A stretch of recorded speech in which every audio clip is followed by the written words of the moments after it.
Peggy 18. Hi guys, welcome to a playthrough of the Streets of Hope level from Hitman Absolution. My name's Travis, I'm on the community team at IO Interactive in Copenhagen, and I'm with the game director, Tor Bluestyle, who's here with me. Hey, and hope you'll enjoy this speedy playthrough of this very large level from Hitman Absolution. Yeah, we're going to play through it in 17 minutes. It's a bit of an expert playthrough. You have to know your way around the Streets of Hope to be able to pull it off to this level of accuracy and efficiency. But to give you a bit of intel on where we are and what we're doing, we're obviously Agent 47. He's gone rogue from the ICA. He's on the trail of a girl called Victoria. The lead that he's got to get to this point is he's following a guy called Lenny the Limp Dexter. He's the son of Blake Dexter, the benefactor of this town, so he's a pretty important character in the game. Lenny knows about the whereabouts of Victoria, and he's also told his gang, he's with the Cougar gang, his little posse that he rolls with, you could say. So we need to take those 5 guys out, we need to get to Lenny, we need to kidnap him, all within this one level, so there's a lot happening here. Yeah, this is it's a pretty huge environment, and it's all pretty kind of free roaming. You can kind of go around and scope out the situations, find different elements that you can use to your advantage. There's a lot of kind of improvised weapons around. There's a lot of different disguises, and there's to every single hit within this level there's a large amount of entry points to it. So here we're homing in on our first target, which is the leader of the gang. We've kicked off already. We've had a scope of the land. We know a little bit about Hope so far. Our first target is going into the convenience store here, so we're going to follow him in the back entrance and see how we get on. Yeah, so as this is a more, you can say it's a large part of this is a large level within the game, and as you can kind of walk around freely, also everything you do they will kind of cascade out if you're kind of causing trouble here. I mean, theoretically you could take down your target straight away here and kill his girlfriend in the same time, but you will have to deal with the consequences of that, and if anyone here shouting or gunshots, they will come running and try to find out what it is. So rather than take him down here, we'll wait for him to go upstairs, use a distraction here to get past his girlfriend. So the most immediate thing that we can see is a radio. So we've triggered the radio on, which of course the clerk here is going to be thinking, well, why is there a radio playing? She's trying to see who it is, and we've managed to get away and kind of sneak past her now. As she's confused or looking at the radio, we're in a trespassing zone here, so we need to be careful not to be seen. Yeah, so if you're trespassing within the game, it doesn't mean that you're instantly dead if you're found. It means that you will be kind of escorted out of the premises. But of course now, since this is one of the targets, he's standing in front of some very compromising evidence of this Cougar gang trying to kidnap this girl Victoria and sell her off to an arms company, then you will probably be killed on sight here if seen by this guy. Yeah, he'd definitely react if he sees you, so we need to sneak up behind him. We're going to take him down with the fibre wire silently, so nobody hears us, and we've got objective complete. We need to dump the body, because his girlfriend will probably be coming up to see where he is pretty soon. Yeah, so hiding evidence or hiding bodies as part of that is, of course, it's good for kind of erasing your tracks, and it's all kind of tracked in our score. Everything that you do is logged, and you kind of get a positive or negative score based on how you're playing and using the different features of the game. And being undetected or being unseen and not leaving any traces behind is a very good way of playing. Yeah, and all of that information's stored in the notebook that we just saw on the screen. With it also keeps the challenges, right, and it keeps targets, your objectives.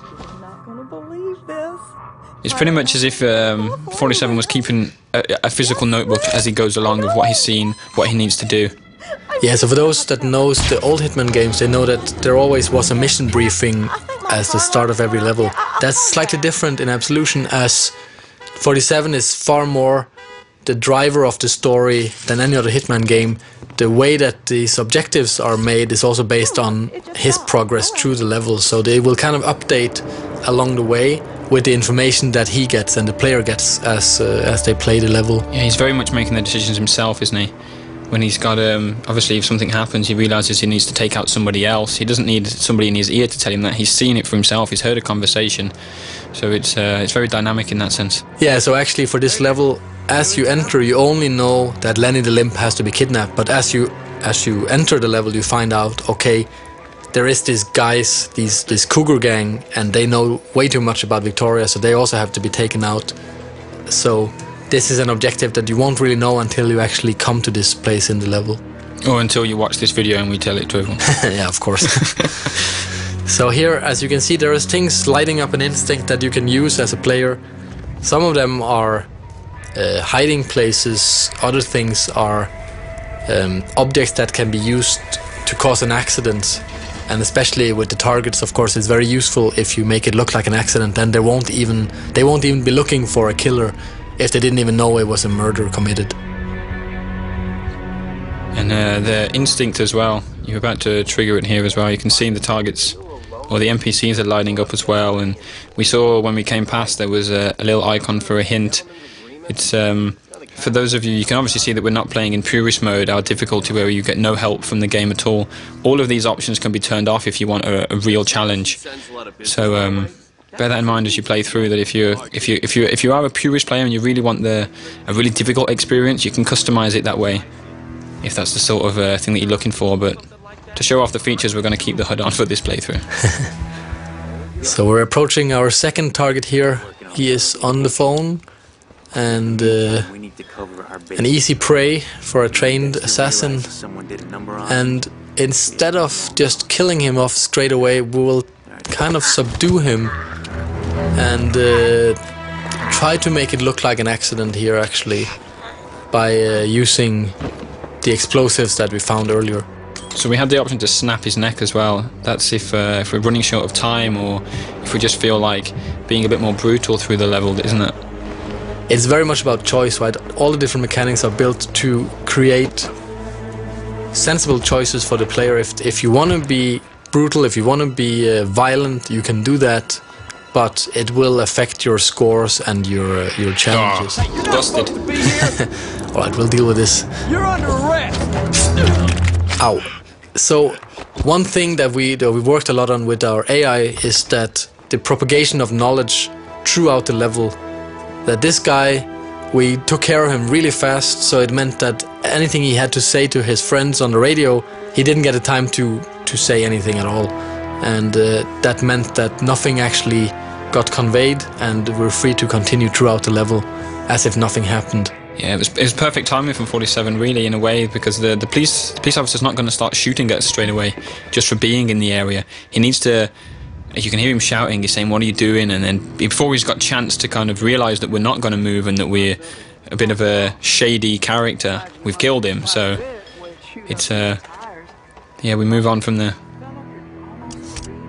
So here we're using the remote detonated explosives that we found, and as you remember, the target we dropped down, the one that is just knocked out, he's over there by the tires, and now he is dead, as you can see in the target tracker. That was quite a big explosion. The other cars there have caught fire, so this could get interesting. Yeah, this is not very subtle, but it does cause a bit of a stir in the town, and it will draw the attention of especially all the guards or cops. As you can see here, they come running, which leaves the next target a little bit easier to get to, because he is quite heavily guarded. He's kind of like the king of the scrapyard, as you'll see here very soon. So this end of the street now is a lot more empty than it was when we first arrived and took a look around. So there's definitely more freedom here for us. We can see the target there. He's roaming the scrapyard as he does, king of the scrapyard, as it were. And you can see the explosion was absolutely huge. The black smoke is pillowing upwards past the big poster of Dexter there, the benefactor of hope, as we mentioned earlier. But we now need to head into the scrapyard. You can still see the target just on the screen there. We've got a sign, "Warning, keep out dogs," so we should be careful. Yeah, dogs are also a feature of the game. They will alert nearby NPCs, as we see here. We're trying to sneak up on one, and obviously we're not allowed to be here. Even if we had a disguise on, this dog would bark on us. And so we've grabbed the dog bone. We think that he might have been barking for that, or he's noted us. He might be just want to get a chew on the bone, but the barking has actually alerted an NPC. This mechanic here has come across, so we need to be careful. Yeah, so this poor guy doesn't know what'll hit him. You should always check what's behind you. The dog's stunned. Yeah, so as we're trespassing here in the scrapyard, this mechanic comes in pretty handy, as we can take his disguise and move around a lot more freely in this area. We don't have to kind of sneak around, because now, as long as we don't get close to the other NPCs, we're actually allowed to be here. Yeah, and we're going to shove him in the closet, keep him out of sight. There's no evidence that he was ever here. We've got our disguise, and we saw the target walking deeper into the scrapyard, so that's where we're going to head now. Yeah, so now dressed as a mechanic, if you have to get close to other NPCs, it's very useful to blend into the environment and kind of just pretend that you belong here. So as we'll see here, this NPC, he is kind of wondering who you are, but he's not suspicious yet. But if you kind of would have stayed closer to him for a longer amount of time, then he would eventually have found out, or if there's 2 or 3 of them close. Yeah, the mechanics will recognize if there's it's a small town, so they know each other pretty well. So a bold guy walking around does look suspicious, so 47 needs to blend in. But of course the police officer, he's not so familiar with the mechanics, so he's not going to bust you. But we're thinking about taking him out with the crowbar here, but thought better of it.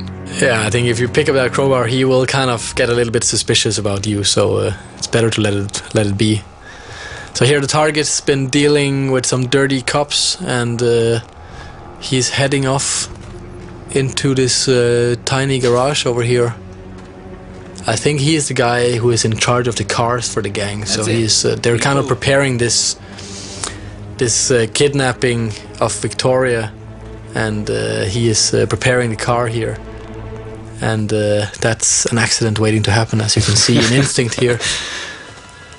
It's a good choice of words.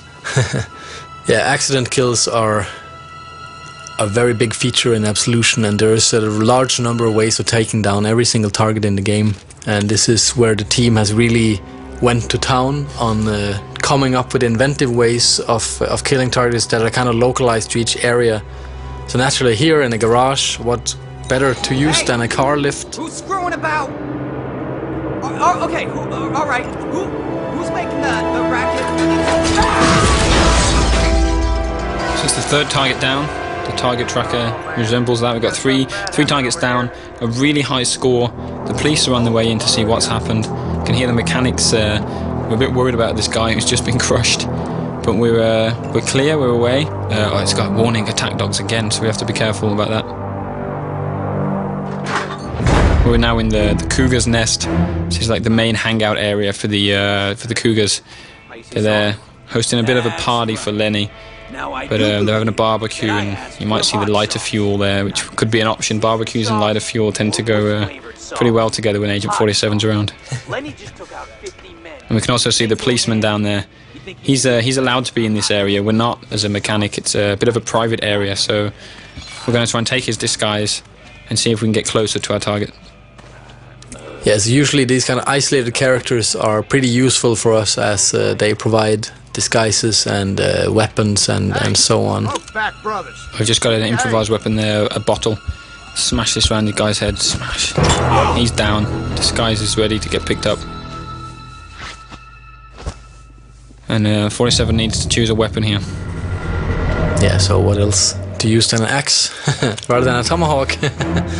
And we can see why why the police officer was so distracted there. That was a really perverted guy. And now we have his clothes on. Awesome.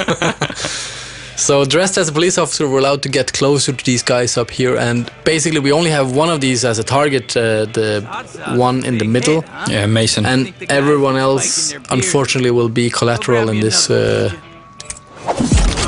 point shooting, which is one of our new features in the game.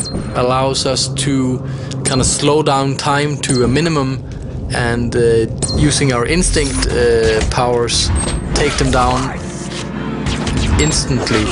And as you can see, they're trying to pull their guns to fight back, but as they're taken down too quickly for that, the whole thing goes down without anyone making a sound, as we also use silenced guns for this. Yeah, we've also used all of our instinct though. It's very expensive to use point shooting, especially on so many characters all at one time. So there's a lot of strategy involved in when you should use your point shooting. You can't just walk up to any character and shoot them and do it instantly. You have to make sure you do it at the right time, otherwise you run out of instinct completely. But there's the other target's come out here. He's come to investigate, probably come back to the barbecue, and he's stunned by the dead bodies. Ow, poor old guy. 47's just killed the barber. Yeah, that's sad, but it's for the greater good. We need a new disguise here, because now there's a lot of police officers in the building here. So using the barber, which is freely allowed to walk around here, it's a pretty powerful disguise, and as you can see, there's lots of characters here, so trying to go in here guns blazing would be pretty dangerous and difficult. There is a lot of NPCs here. You can also see there's a guy a little bit further ahead getting his pistol ready, so he's prepared for a shootout. But it would be a bit of a mistake to pull your guns out here. Sneaking through as the barber is probably the best way through. Towards Lenny, who you can see down there. Instinct lights up in blue, not red because he's not a target. We need to kidnap him. And we make our way down. Yeah, so basically now there's this one police officer standing between us and Lenny at the moment, so we will just quickly deal with him. Quickly deal with him by putting a pair of scissors in his neck. Well, yeah. Deal with him in 47's trademark way. Yeah, you could have subdued him, right? Poor guy. And now we have Lenny all to ourselves, and he's kind of just sitting there lying about his antics in Chicago, so he's kind of an easy prey. It's almost too easy. Yeah. You're not the talkative type, huh? You know your place. Well, I like that in the barber. That's it, and thanks for watching the playthrough of Streets of Hope from Hitman Absolution, which is out in November 20th this year. Thanks for taking the time to listen, and of course watch.